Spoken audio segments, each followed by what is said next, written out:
नमस्कार दोस्तों, मैं correct study point and motivation से अजय बात कर रहा हूँ आपसे। आज हम बात करेंगे सेहत की। कोरोना विषाणु और आपका फेफड़ा किस तरह से दोनों एक दूसरे से लड़ते हैं, आइए देखते हैं, बात करते हैं। देखिए, इसका केंद्र बिंदु क्या है हमारे विचार का। आज हमारे विचार का केंद्र बिंदु है कोरोना विषाणु फेफड़े में पहुंचकर गंभीर समस्या कैसे उत्पन्न करता है। इसे समझने के लिए पहले यह समझिए कि फेफड़ों की सामान्य कार्यविधि क्या है। देखिए, फेफड़ों से हम सांस लेते हैं, यह तो बहुत मोटी बात हुई,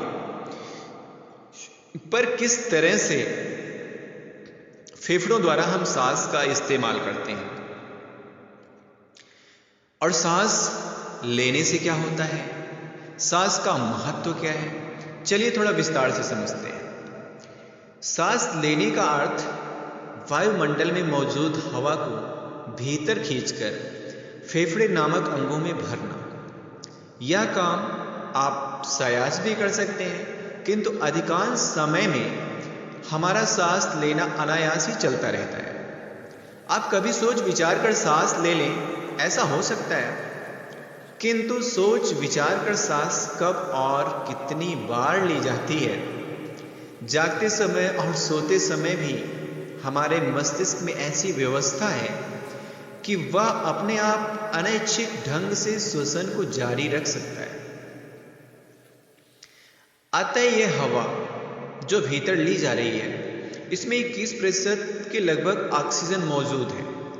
यह ऑक्सीजन हमारे शरीर के तमाम रासायनिक क्रियाओं को संचालित करने के लिए जरूरी है। वस्तुतः ऑक्सीजन के लिए हमारी जैविक रासायनिकी चल नहीं सकती।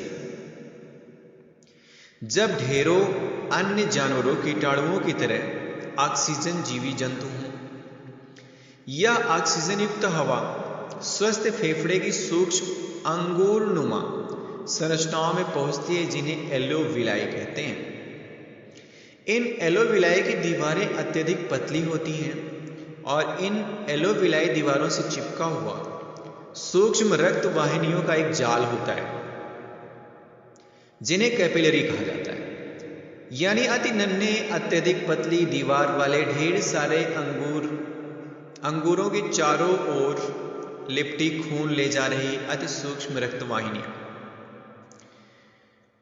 यही फेफड़ों के भीतर की मूल संरचना है। इन एलोविलाई में पहुंची ऑक्सीजन युक्त हवा कैपिलरियों में मौजूद लाल रक्त के कोशिकाओं में पहुंच जाती है और कार्बन डाइऑक्साइड खून से एलोविलाई में आ जाता है। यानी एलोविलाई कैपिलरियों की दीवारों के आर पार एक गैस का शरीर में जाना और दूसरी का निकलना, फिर यह एलोविलाई में आ चुकी कार्बन डाइऑक्साइड सांस बाहर छोड़ते समय निकाल दिया जाता है। भीतर रक्त वाहिनियों में मौजूद लाल रक्त कोशिकाओं में पहुंची ऑक्सीजन पहले हृदय में रक्त धारा प्रवाह के साथ पहुंचती है और फिर वहां से हृदय इसे पंप करते हुए पूरे शरीर में पहुंचाता है।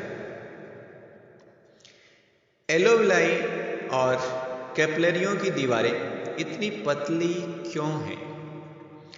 कुदरत ने उन्हें इस तरह इसलिए बनाया है ताकि गैसों का आदान प्रदान आसानी से हो सके। मोटी दीवारों के आर पार गैसों का आदान प्रदान मुश्किल होता है, इसलिए पतली दीवारें कुदरत ने बनाई है। कोरोना विषाणु किस तरह से फेफड़ों को हानि पहुंचाता है, बताते हैं आपको। कोरोना विषाणु के संक्रमण के बाद एलोविलाई और कैपिलरियों की दीवारें क्षतिग्रस्त हो जाती हैं। क्षति के कारण एकत्रित कोशिकीय मलबा वहीं जमा हो जाता है। साथ ही इन घायल कैपिलरियों से खूब सारा प्लाज्मा नामक तरल एलोविलाई में भरने लगता है। यानी जो सूक्ष्म और पतली दीवारें पहले स्वस्थ थी और आसानी से ऑक्सीजन कार्बन डाइऑक्साइड का विनिमय कर रही थी, वे अब मोटी हैं, क्षतिग्रस्त हैं और उनके भीतर अब हवा नहीं, तरल भरा हुआ है। अब व्यक्ति चाहे भी तो सांस कैसे ले सकता है? तो आपके मन में क्वेश्चन होगा, तो क्या जितनी मोटी एलोवियल्स की दीवार और जितनी कैपिलरी को क्षति, उतना ऑक्सीजन भीतर लेना मुश्किल? जी बिल्कुल। अब इस स्थिति में मरीज की सांस फूलने लगती है, ज्यों ज्यों फेफड़ों के भीतर या SARS-CoV-2 के कारण क्षति बढ़ती जाती है, त्यों त्यों व्यक्ति की स्थिति गंभीर होती जाती है।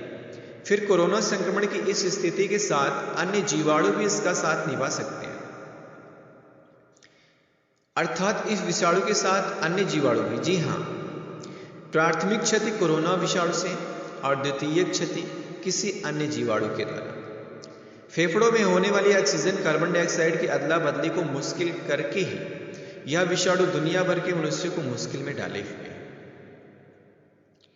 इसलिए हमें इसको समझना जरूरी है, और इसको समझने के लिए मैंने आपको बहुत ही आसान भाषा में बताया कि किस तरह से कोरोना विषाणु हमारे फेफड़े को नुकसान करता है, और फिर उसके साथ साथ जो अन्य बैक्टीरिया होते हैं वो भी हमारे फेफड़े पे हावी हो जाते हैं। तो मेरे ख्याल से जानकारी आपके लिए उपयोगी रही होगी। ठीक है, मिलते हैं नेक्स्ट वीडियो में, तब तक के लिए धन्यवाद।